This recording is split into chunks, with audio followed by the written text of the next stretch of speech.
Okay.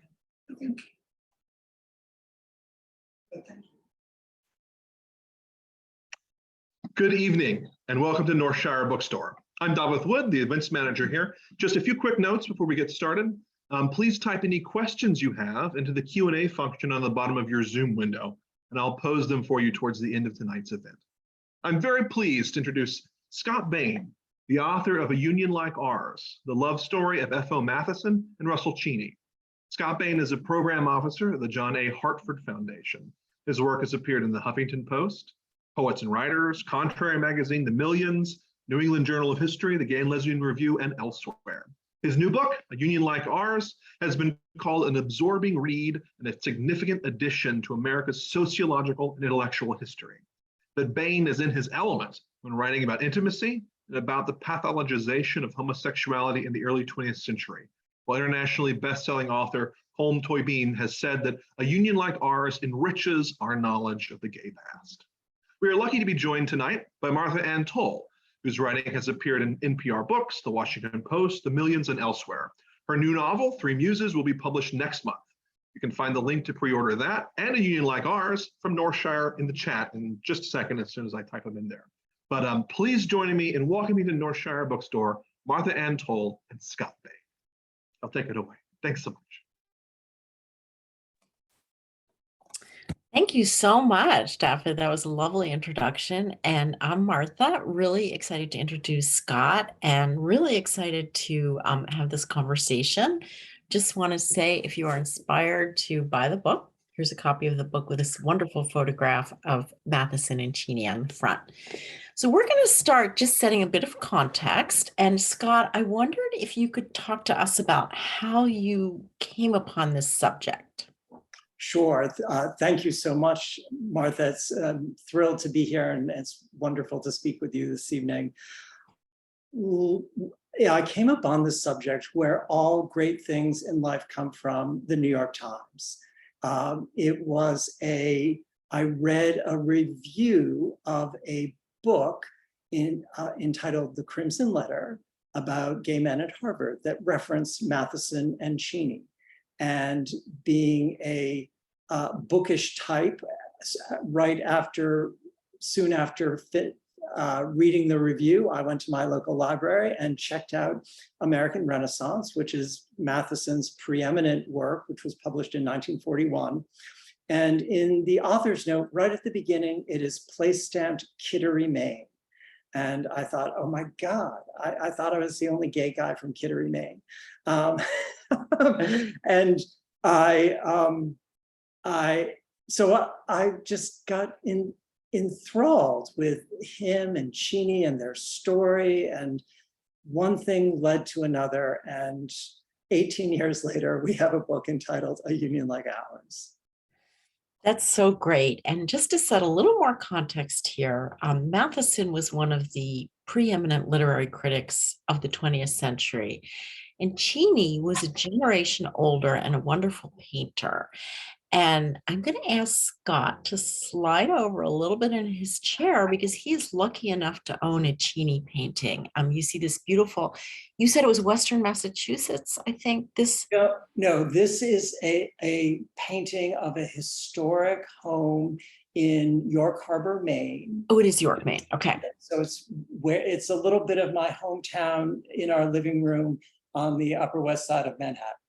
It's great. And I think, from the little bit of research I've been able to do, it's very emblematic of Cheney's style, bright colors and very vivid. So thank you so much, Scott. We're going to go ahead and have Scott read a piece of the book. And if you would, Scott, before you start, just tell us where in the book you are and what the excerpt is, please. Sure, absolutely. And thank you for setting up Matthiessen and Cheney. I would only add to Cheney that he was a very well-regarded painter, especially in the 1920s and 1930s. And at one point, he was the hot, not quite so young thing in the New York art world in the 20s. What I'm going to read from is from the beginning of the book when they first meet. I mean, part of the allure of their story is that they met on an ocean liner. And I mean, who meets on an ocean liner? It had all of those romantic associations. So they met on the ocean liner Paris in 1924. And this is from that early chapter. The Paris was the 3-year-old flagship of the French fleet, with room for roughly 2,000 passengers and abundant touches of luxe, such as square windows in the first-class cabins instead of portholes, of which the Compagnie Générale Transatlantique was capable. Aboard the Paris that trip, Matthiessen and Cheney traveled with an elite crowd, including writer Ring Lardner, tennis player René Lacoste, and railroad heir and horseman Reginald C. Vanderbilt, Gloria Vanderbilt's father. Matthiessen probably spotted Cheney at meals in the first-class dining room. Everyone always noticed Cheney with his hazel eyes and dark hair. The two men may have already been acquainted through Yale or Skull and Bones, but now they, quote, fell into an easy intimacy as Matthiessen talked freely about his family and religion, and Cheney showed the younger man his most treasured possession, a small leather case containing a photograph of his mother. On the 4th day of the voyage, Matthiessen decided to speak more candidly about sex. Presumably, Matthiessen felt a spark of attraction to Cheney, and their shared Skull and Bones membership made it easier to reveal such confidences. Matthiessen brought up Havelock Ellis, whose writing on homosexuality he had read the previous spring, but then he backed away.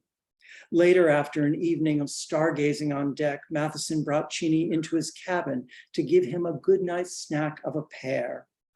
Then he summoned all his courage and jumped in.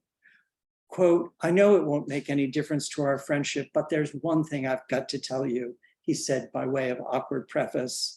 Referring to his days at the Hackley School, Matthiessen declared, "I was sexually inverted.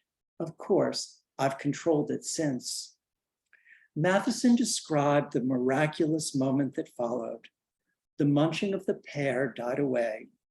There was perhaps half a minute of the most heavily freighted silence I've ever felt. Then, in a faraway voice I had never heard, came the answer, "My God, feller, you've turned me upside down. I'm that way too." Matthiessen and Cheney sat for several minutes in stunned silence. They were no longer alone. Each man had found another, someone whom he viewed as an equal and a peer.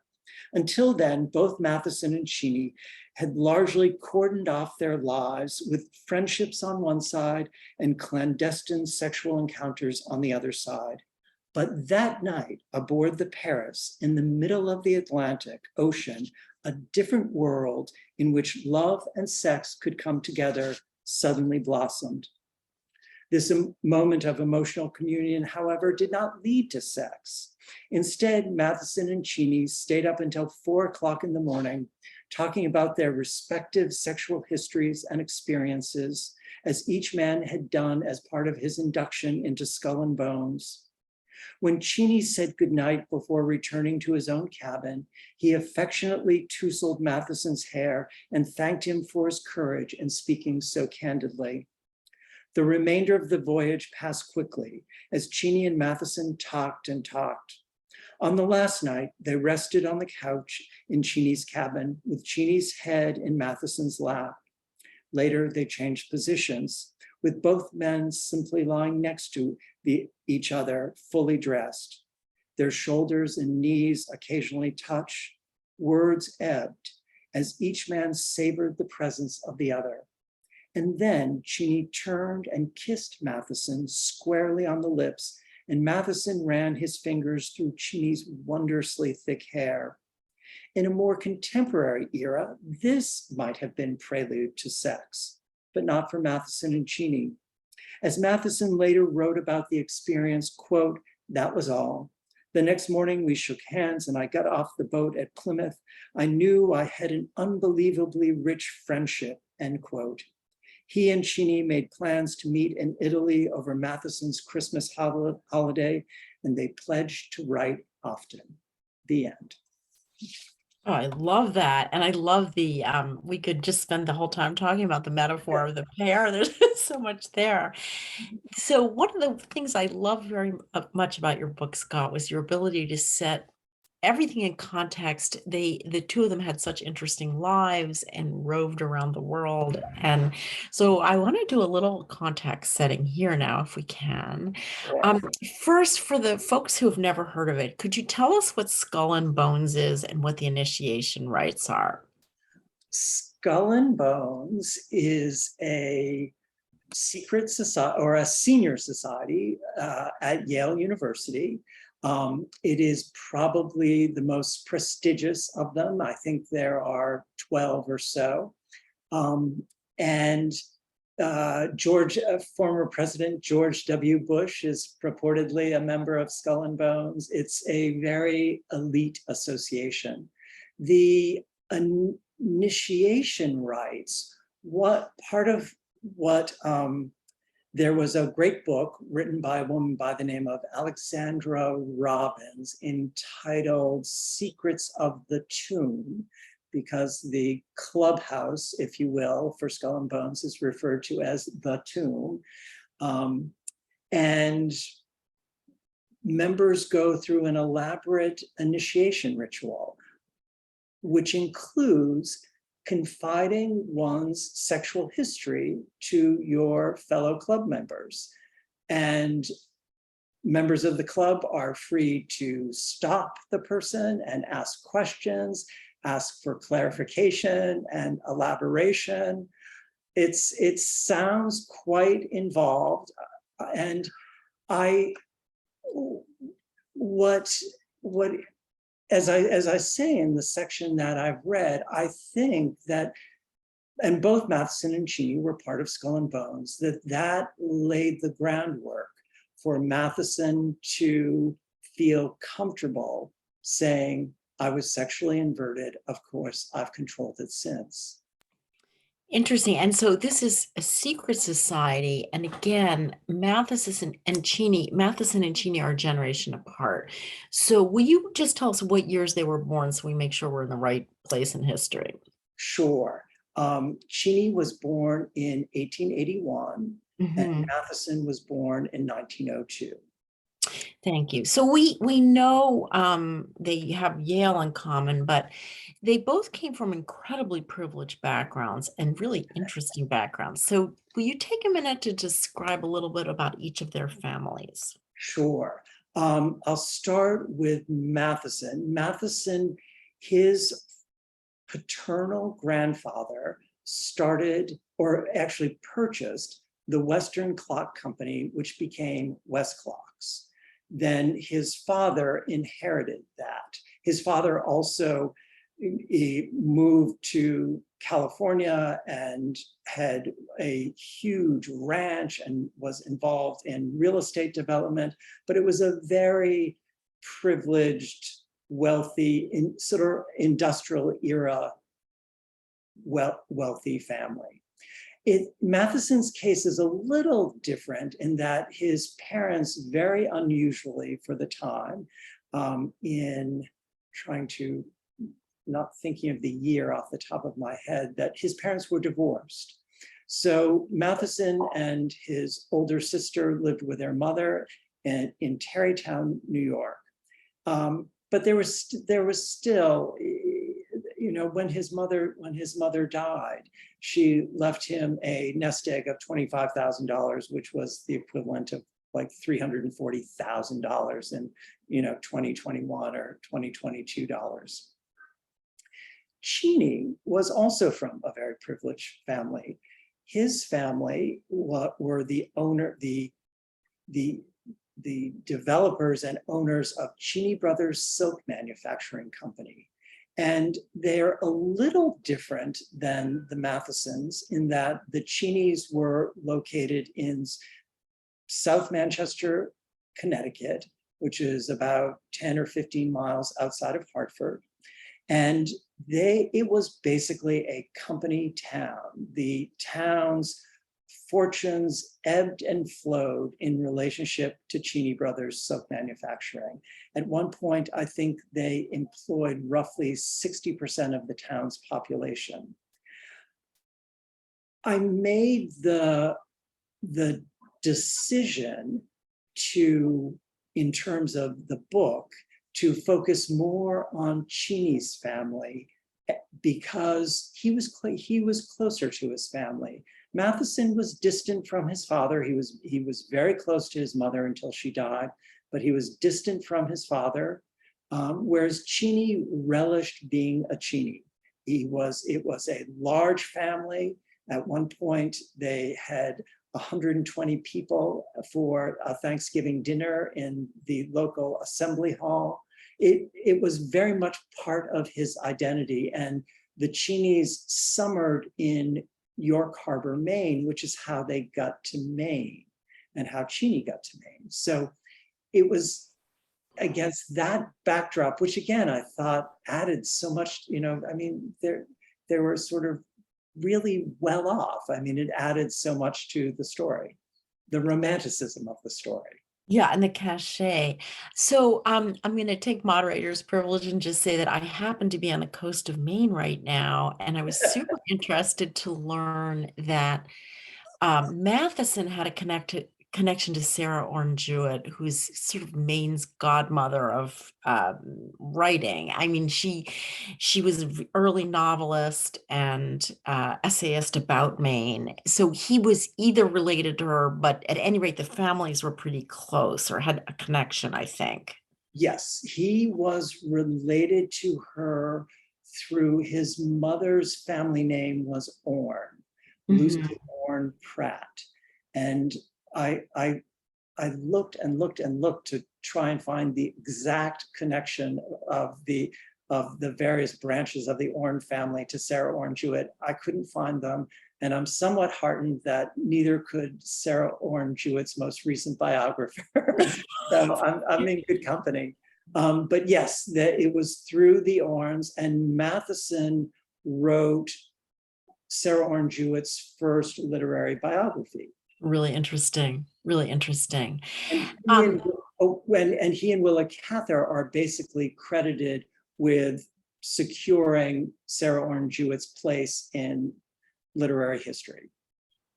That's really interesting. I just want to give a little plug for another New England publisher, Godine Publishers, I think has brought all of her work out in more recent years. So anyway, just a great recommendation. So Cheney's family, I got the sense he had a huge number of brothers and sisters, and I would use the 21st century term that he was a bit enmeshed with his siblings, but also they went through cycles together. So Cheney spent some of his younger years in tuberculosis sanatorium, which I gather he lost some of his siblings or almost lost some of his siblings. So the disease crossed through his family. Yes, he lost 3 of his siblings to tuberculosis. Well, that's really serious. And I guess he was able to use the sanatorium to perfect some of his artistic talents, or he had access to his oil paints when he was in the sanatorium. Mm-hmm. Absolutely. When he was at Cragmore Sanatorium in Colorado Springs, and he wasn't well the entire time, but as he recovered, and he did slowly, he was able to get out and paint. And Cheney, one of the fascinating things about him is that he always responded very strongly to his environment. So he took full advantage of being in Colorado Springs, and then later he and Matthiessen spent a lot of time in Santa Fe, so the Southwest, and was the landscapes and also indigenous architecture. He really, and indigenous arts and crafts, he loved all of it and incorporated that into his paintings. I would say that he was multicultural ahead of the rest of us by about 75 or 80 years. That's great. That's great. So tell us a little bit about their life together and once they became a couple, sort of how they organized their life together. Sure. Um, they part of what makes them so appealing to write about is this incredible store of letters held by the Beinecke Library at Yale. During their lifetimes, they exchanged roughly 3,100 letters with each other. And the reason they wrote so frequently in the very early years of their relationship, Matthiessen was a graduate student at Harvard and Cheney was living in South Manchester, so they wrote then. Later, when Matthiessen sort of established himself as a professor at Harvard, he was in Cambridge during the week and Cheney was in Maine, so they would write then. But that was more or less the setup, that Matthiessen would spend his weeks, the regular work week in Cambridge, and then come to Kittery, Maine, where they had a house on the weekends, and also would spend summers and holidays in Maine. And so it was, their letters are incredible in that they are so intimate. They really told one another just about everything.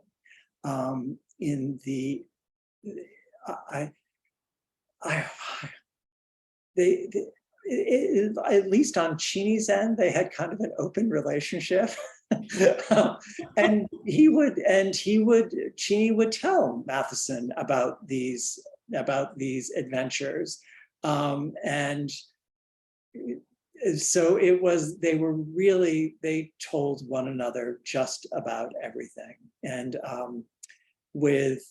Maine, which is again part of why, having grown up in Maine, why I was so interested in them, Maine was their real home base.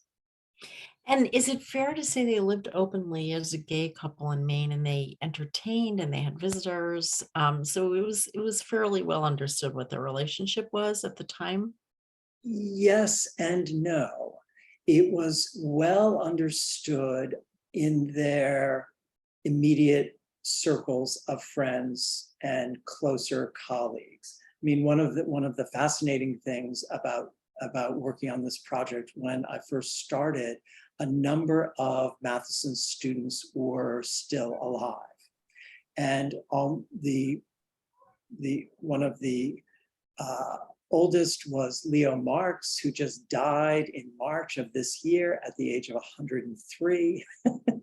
But almost all of them said, when we started our conversations, you've got to understand it was a much different world. We all knew he was gay, but we did not talk about it. So that there was a level of recognition that they were gay, but no one spoke about it. But I think outside that circle, outside their circle of friends and family, that they portrayed themselves as two bachelors who lived together, a painter and a scholar. This was a way to not be isolated. Who knows?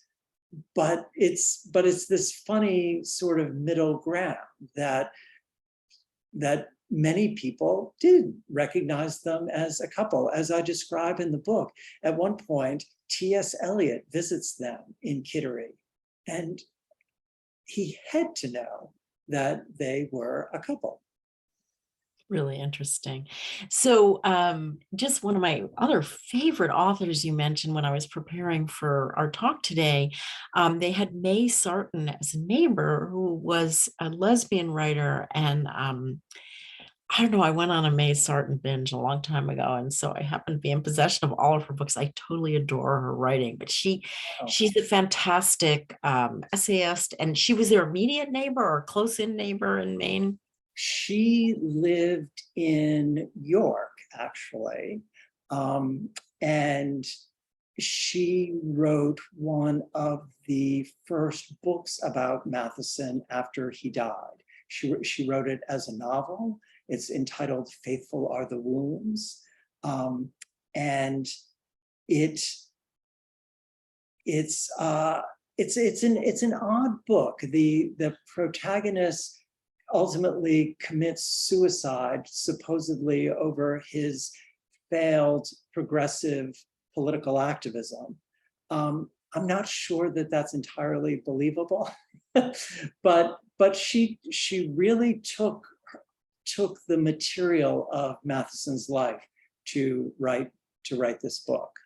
And the only hint at all to the protagonist's sexuality is at one point she describes him in the his first name is the hero's name is Edward.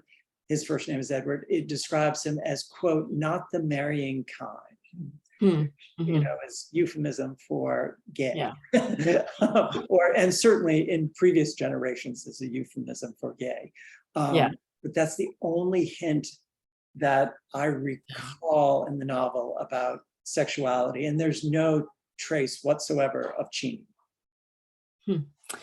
Well, you've mentioned something about political activities. I'm going to hold off on that because I think for our listeners, you can see that Scott did an insane amount of research. And as he said to me yesterday, he worked on it 18 years, so the novel is already in college. It got published.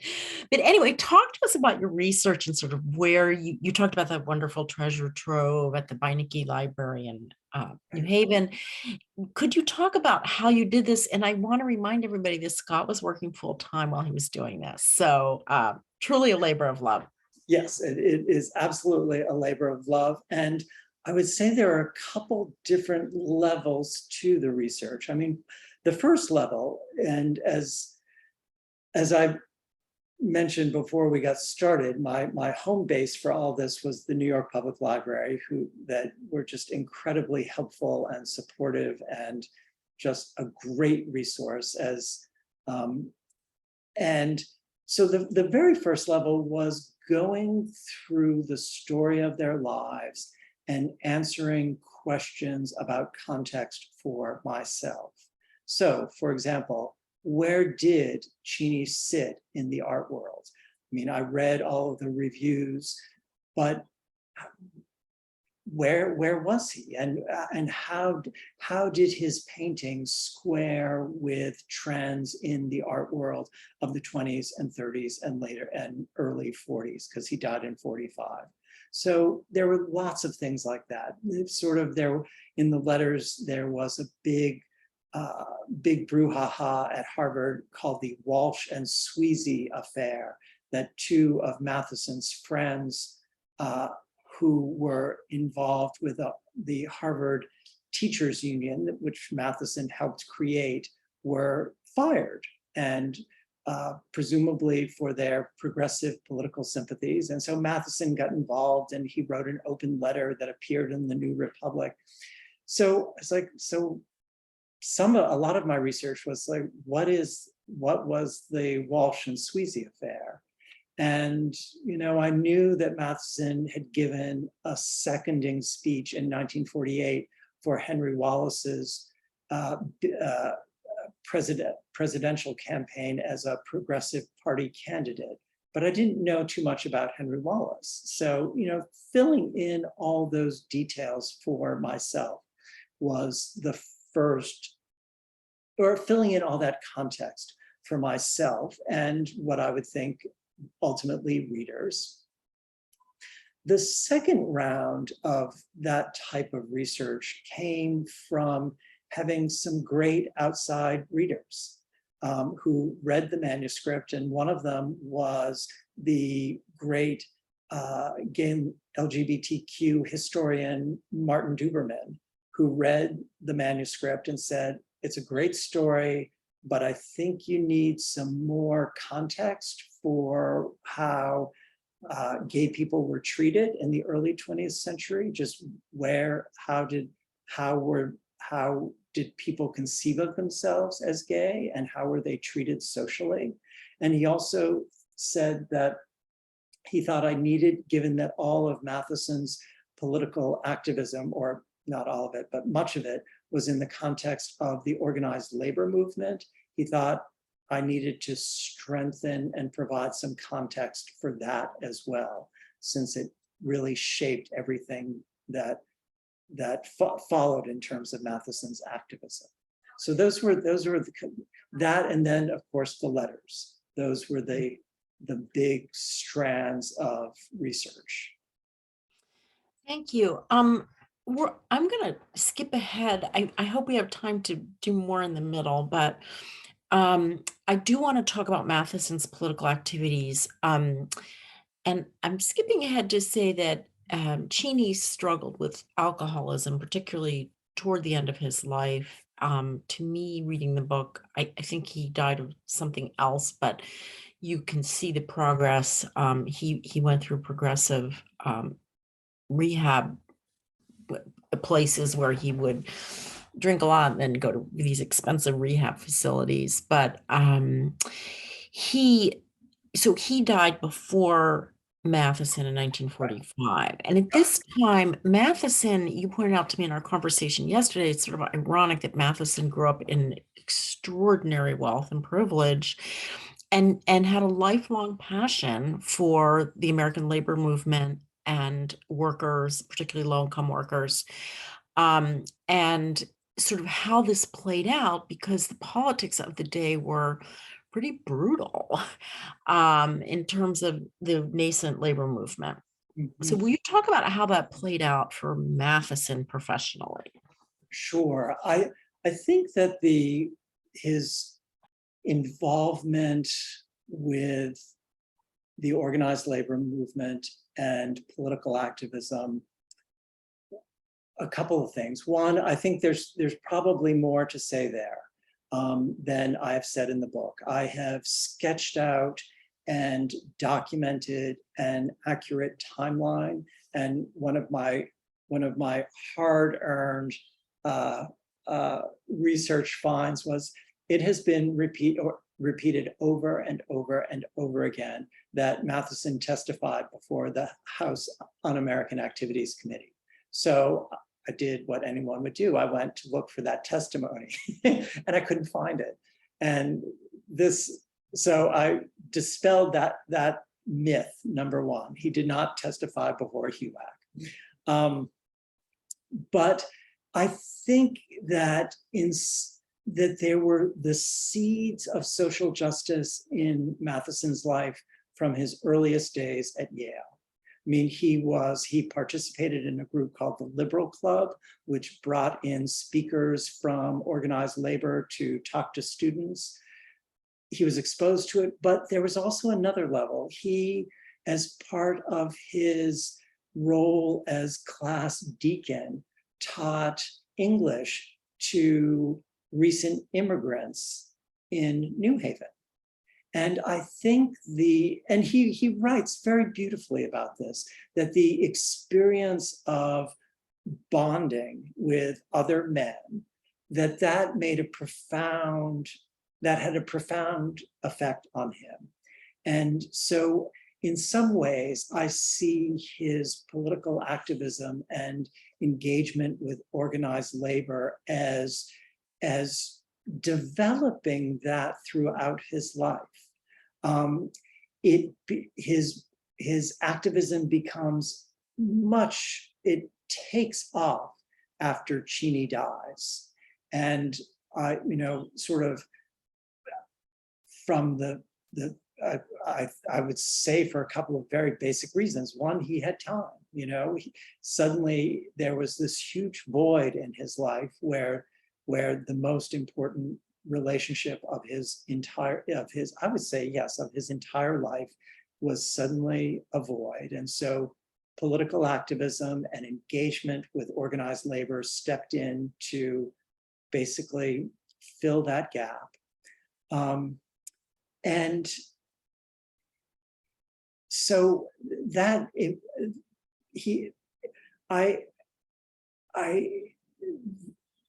that really was when, toward the end in the last 5 years of his life, is when his political activism was at its most intense.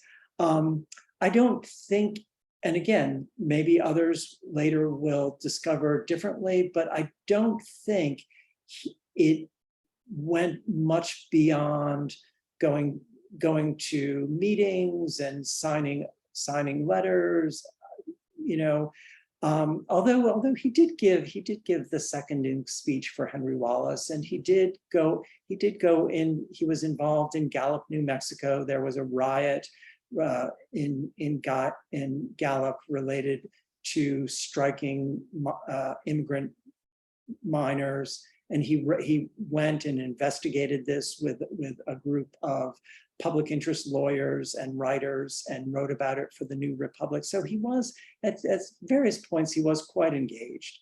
But I also think one of the important byproducts of his political activism is that it opened up his ideas about literature. And the subject of his last book, Theodore Dreiser, wrote very much about socioeconomic conditions of life in the United States. And I think that Mathiessen's political activism helped soften the ground to be willing to look at a writer like Dreiser. Who actually came out of journalism, I guess. Yes. Dreiser did, yeah. So before we open it up to questions, can you talk a little bit about Mathiessen's substantive interest? Reading your book, I understood that he brought a lot of writers who are just standard parts of the English curriculum now, but he brought them to America's attention. Yes, and that starting with Sarah Orne Jewett, which, as I described earlier, he wrote the first Jewett's first literary biography. But even people like T.S. Eliot. T.S. Eliot was not well known. He was certainly known, and I'm sure in scholarly circles was well known, but not more broadly known the way someone like Eliot is now. Matthiessen wrote one of the early critical books about Eliot. And in terms of American literature, there had been growing interest in American literature, but as someone described it to me, Matthiessen and American literature, in addition to help creating the field of American studies, helped solidify interest in American literature.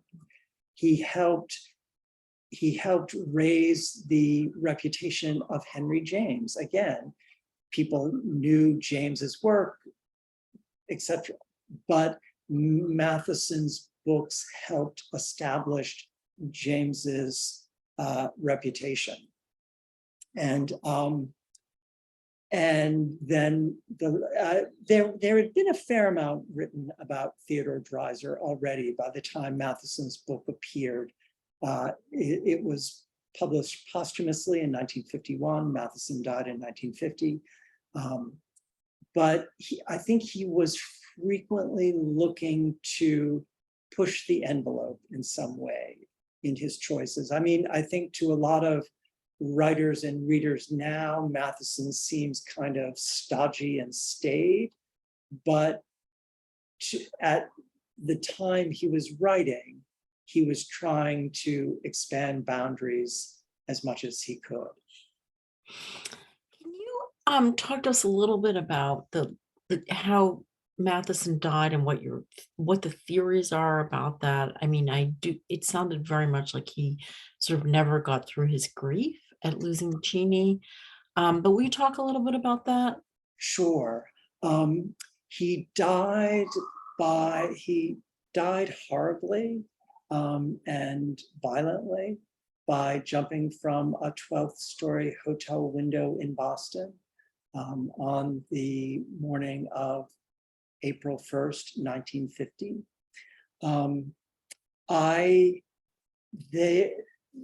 At the time, Mathiessen's political activism was well known. He gave a seconding speech for Henry Wallace. He was involved in a lot of high profile political events, such as the World Conference for Peace. I'm not getting the name right, but it was held at the Waldorf Astoria in 1948, and it was a big ordeal. So he was well known for that. And the speculation was that he was feeling grief over his failed, or what was seen as his failed progressive ideals. He was a friend of and supporter of the labor organizer Harry Bridges, who appeared before the Supreme Court a couple of times. And I think Bridges had a case come up again before the Supreme Court, and it had not gone well. And so when Mathiessen's sister was interviewed by newspapers after his death, she speculated that he was upset by the Bridges trial, and that caused him so much grief that he jumped out of a 12th story window. And May Sarton's book her novel would seem to reinforce that idea. So there was lots of speculation in the newspapers that this was the cause. I mean, I think what I do in a union like ours is that I look at it from a personal, from an emotional and a personal standpoint, and starting with Cheney's death and the grief Matthiessen must have felt. And as I point out, he couldn't let on publicly because forget about same-sex marriage, sort of grieving for a public partner. I mean, even for men to grieve at all I did research on the books, all of the sort of popular books, or I shouldn't say all, the majority of popular books are geared for women, that men didn't even grieve, or supposedly didn't.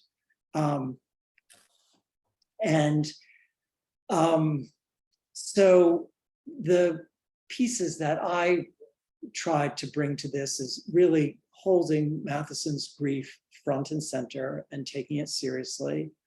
I speculate in the book that I wonder aloud whether or not he had some form of manic depression, because there are these alternating periods in his life. He was the most productive person I've ever encountered in the world. I mean, books and talks and, then teaching in Eastern Europe it's just like, oh my God, but then these troughs of despair, of great despondency. And so I wonder if he didn't suffer from some form of manic depression.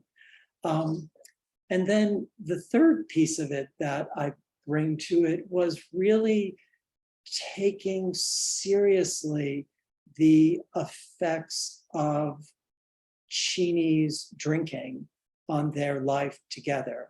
And that largely, it comes from the letters, that just Mathiessen's, his exasperation. I mean, it was clear he loved Cheney dearly, but those last years were very difficult when Cheney would be hospitalized for years at a time. And just the cycles of that just took their toll.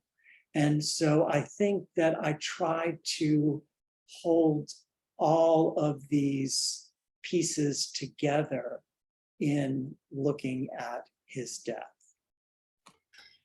Yeah, it's so much of it is so painful and nuanced, as did be very beautifully in your book. So I definitely want to encourage our listeners to please type into the question and answer box any questions you might have.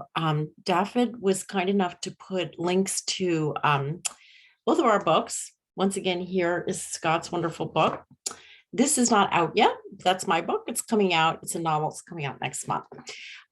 So David, why don't you go ahead, and then if there are questions, we'll go from there. Thank you so much, Martha and Scott. This has been absolutely fascinating and wonderful. I really appreciate it from both of you. And please, anyone who's attending, please type in your any questions you might have into the Q&A, and I'll be sure to pose them for you. Scott, first question off that occurred to me is in that one beautiful passage that you read. Matthiessen used the term invert. Can you go into a little bit about what that meant? Was a Havelock Ellis term? Yes, that was a frequent term used in the late 19th century, early 20th century. Inversion was the idea that gay men were conceived of in terms of gender, that we were really women inside of men's bodies, lesbians being men inside of women's bodies, so that gender was inverted. And that was the term which he used. Again, this is part of what I find so fascinating about their story, is that they, and Matthiessen in particular, are really moving toward a contemporary definition of gay well before Stonewall. And it's fascinating. One of the questions I had through writing this was, how does a person reach for a right when there's no language for it? And I think in Matthiessen and Cheney's case, it alternated. They constructed their sexual identities through reading, through what they read, and through their experience, that the two were in dialogue with one another to move toward this a near contemporary definition of gay. Thanks so much. Now, in my previous existence before as an event manager, I worked in some literary criticism and stuff. And so I knew Mathiessen's name from that and from his, I believe it was the Oxford Book of Verse that he did. It was an early collection of Oxford Book of American Verse, I think, of early American modernists of the 20th century. But where did you first encounter Matthiessen? Well, as I was describing at the beginning, it was in that book review of The Crimson Letter about gay. There was this book published in the early 2000s about gay men at Harvard, and it described Matthiessen and Cheney, well, Matthiessen because of his connection to Harvard, but then described his relationship with Cheney. And again, as I was saying, being a bookish type, I then went to the library to, it's like, what's this book, American Renaissance? And started reading. And he also, in his writing, he wrote the type of criticism that I had liked so much as an undergraduate, that I had a great history course once that really, the individual in antiquity and the Renaissance, the individual and society in antiquity and the Renaissance, but it really looked at those two questions, individuality and society, through literature, and using literature as a marker for history. And I think Matthiessen does much the same thing. Wonderful, thanks so much. It's one of the things that I like most about literature too, that kind of historical aspect. Martha, I know you had said you had a few other questions and wanted to get sort of back to the middle there. Thank you. Thanks. I kind of wanted to continue this line of questioning and just ask you, there's a big connection in your book, and we talked about Havelock Ellis, between this kind of nascent field of psychiatry, particularly in Cheney's lifetime, and gayness, which wasn't even a word, and that's the pathologization, whatever that word is, of homosexuality, which you talk about. I was wondering if you could say a little more about that. Sure. That part of,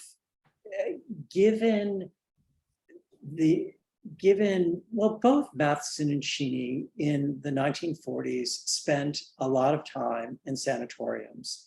Cheney, because of his breathing difficulties, he, again, as a younger man, he suffered from tuberculosis, but he had breathing difficulties throughout his entire life, and he had asthma. So he was in and out, and it was related with his drinking. It's sort of in the early days, his doctors posited the theory that he drank excessively to try and calm himself when he had difficulty breathing.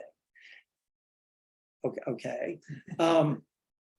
And Matthiessen also spent time at McLean Hospital, which is the psychiatric facility associated with Harvard Medical School. At the very end of 1938, going into 1939, he was under a great deal of stress as he was trying to complete American Renaissance, which, you know, I completed a 280-page book, and I thought that was going to kill me. You know, American Renaissance is far more scholarly and twice that length. So, you know, it nearly did kill him. But given all of their experiences with medicine and the health world, I started digging. It raised the obvious questions. Well, how did doctors treat homosexuality? And of course, homosexuality, it was pathological. But I found even some of this split that I'm talking about between public and private, that Matthiessen had doctors. There was one of his doctors, a psychiatrist who he saw after he left McLean. He saw him outpatient for a while. He seemed to be unfazed by Mathiessen's relationship with Cheney. He just was like, okay, that's, but yet in a public stance that, just as I say, homosexuality was treated as pathological. And it was just interesting to me to piece together that history, to see that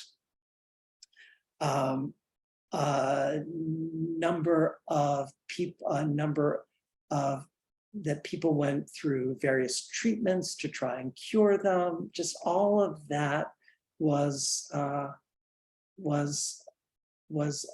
in play during that time. There's a great question. Oh, sorry, Mark. Sorry, go ahead, Daphne. There's a great question in here in the chat from Elizabeth. She says, thanks for a wonderful conversation. But how, if at all, do the two men reflect on being gay in an unwelcoming society in those letters of theirs? Oh, thank you, Elizabeth. That is a great question. And they absolutely reflected on that in their letters. And Matthiessen in particular is again, it was part of the appeal of reading the letters and working on the book. He's incredibly articulate about that tension. There's one beautiful letter early on in which he says something to the effect of, how can I be part of a community, meaning the scholarly community of Harvard, that would so absolutely, he doesn't use the word despise, but absolutely despise me if it knew the facts, meaning if my colleagues knew I was gay, I would be completely ostracized. And so he speculates about that, and then he goes on, and this kind of sums up beautifully. He goes on and says to Cheney, I think such things, and then I laugh to myself, because I know it's only by being absent, it's only by your absence in my life that leads me to speculate about such things. And then there's another letter in which it's so gorgeous and so American, this idea of we have to make it up. And he says to Cheney something to the effect of, we stand in an uncharted country. That there have been other unions like ours throughout history is doubtless, but we cannot learn from them. We have to create them ourselves. And as I say, and again, part of this, inching toward a contemporary definition of gay. That's exactly what they do. And it's also, I mean, there are tragic elements in Matthiessen and Cheney's story without a doubt. I mean, Cheney's sort of health travails at the end of his life, certainly Mathiessen's suicide, but there's also, I find, a kind of hopeful aspect to it as well, and that they did it. They really did make it up. They made it up themselves, and that they were able to do this against all the odds. That I find that very moving, as you can hear in my cracking voice at this very moment. I find it very moving and also very hopeful. So I think I'll stop there. That's such a, I guess maybe a beautiful way to end. I kind of don't want to let our listeners go without talking about sort of the high life that a lot of them lived. If you could maybe wrap up by talking about their lifestyle at the height of their relationship and their back and forth to Europe and what they were able to access in Italy and all over the continent, and sort of they had a lot of lavish aspects to their lifestyle. So I don't want to disrupt the emotional heft of what we're talking about, but I think it would be fun for people to hear about sort of the lighter side of their life. Oh yeah, and I'm grateful to disrupt the emotional heft. Yes, I mean, it was at once very privileged, but not like crazy lavish. I mean, certainly they went back and forth to Europe as frequently as I go to Brooklyn. They were very privileged, and that Cheney was able to devote his entire life to his painting. That in itself is a great privilege. For many years, he lived on inherited wealth from this incredibly successful family business of silk manufacturing. And Matthiessen, there was never any question like, oh my God, how am I going to pay for graduate school? That just wasn't an issue. So they did have a very privileged life in many respects, and yet it was modest. And toward the end of their life, it was harder because Cheney had lost his inherited wealth. He had basically spent all his money. And so Matthiessen was the primary breadwinner for the family. And so it was not all complete ease. But I describe in the book that at one point when Matthiessen was writing American Renaissance, that they would have friends over and they would have dinner and then sit around afterwards, and Matthiessen would read aloud from chapters of American Renaissance. And that just like signs, sort of Maine in the summertime, preferably on a screened in porch so that you're not eaten alive by mosquitoes. I am a Maine boy, so I have to say such things, but that just sounds lovely. I mean, and to think of this great work, reading it aloud as it is in the process of being written is just idyllic. I love that. And I hope that for our listeners, you have a sense of the complexity of this book, but also its readability. I mean, I learned so much about 20th century healthcare and social mores and art and literature. I mean, there's just so much in here. And it's a slice of the 20th century that we really don't read about at all if we're only reading straight writers or reading about straight people. It's really, really beautifully written. And Scott, I cannot thank you enough for this conversation. And Daphne, I want to thank you and the Northshire Books. It's just been an incredible pleasure to have this conversation. Thank you. It has been. It's been a wonderful event and evening. Scott and Martha, thank you both so much. The book is a union like ours, The Love Story of F.O. Matthiessen and Russell Cheney. You can order it from Northshire Bookstore and the link in the chat. Likewise, you can pre-order Martha's book, at the link in the chat as well, Three Muses. And wonderful. And have a wonderful evening, everyone. And thank you all so much. Thank you. Thank you both. Thank you. Okay. Keep well. Bye-bye. Bye.